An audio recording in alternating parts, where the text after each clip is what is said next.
Welcome back. We get very scientific. Dan Kohler is here, making me feel very smart today because he's got the saucy details on what it takes to melt cheese. That's right, sir. Cheese. That's right, sir. I believe it's called cheese in this country. Oh, it is? It's your dialect is shez. Shez. Okay. Hi, Dan. Lovely. Hi, Tam. Hello, good sirs and madams. Thank you. All right. Thank you very much. So what really makes cheese cheese? Oh, Okay. What really makes shez? So when we talk about cheese, actually, we really should talk about milk, because what I've got in here is basically an aqueous solution of water, fat, and protein. Okay, back up. Aqueous? Liquid. Thank you. Thank you so much. Thank you right there. Now, when Yeah, you make see what I cheese, mean? you add a chemical compound to this, and all of a sudden those proteins, and the most prevalent one is called casein, those proteins lock up, and they trap the water and the fat. And basically, all cheese is just trapped water and fat in various degrees. That's basically delicious. describing me. Right. Describing all of us. Trapped water and fat. I didn't want to say it, Mark, but you got there. Kind of like Thank you. humans. Perfect. Okay. Now, if things were that easy, melting cheese should be simple, but actually there's a lot of factors we need to take into consideration. The first of which is over here. We're talking about moisture content. Guys, bring in the dip. You gotta start eating. Oh. So course over we here, do. I've got Haven't brie eaten and in I've got 3 pecorino. minutes. When you're gonna melt cheese at home, you want to consider how much moisture is left in there, how much fat and how much water has that protein structure trapped.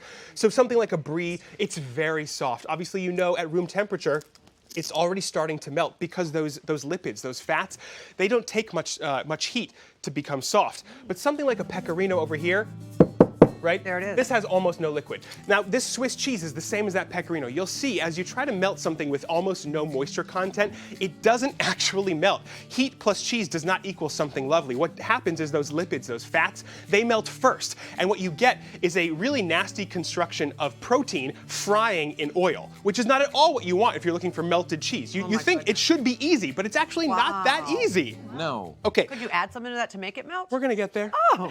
Now, the second thing you want to consider is the age of your cheese. Right here, I've got mozzarella. Mozzarella is very young, it's very fresh.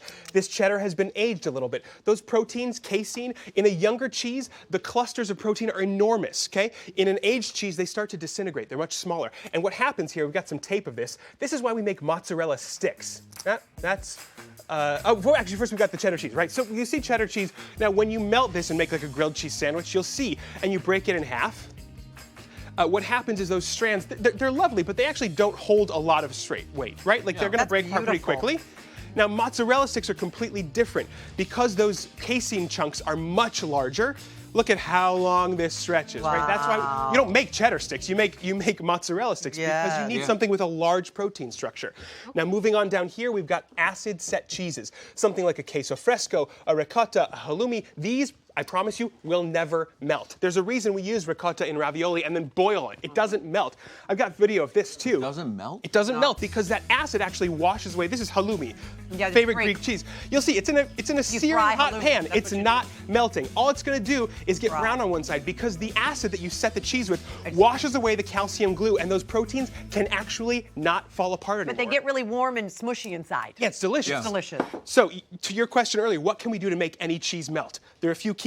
I've got some jack cheese here and some cornstarch. What we want to do is make sure we toss our cheese with starch. This actually keeps that fat from separating. This is a really important step.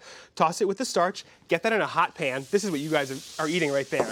Yeah. And then I'm going to add about a cup of evaporated milk. You're adding a lot of extra liquid to help that cheese along because otherwise it starts to separate like we saw in that Swiss cheese.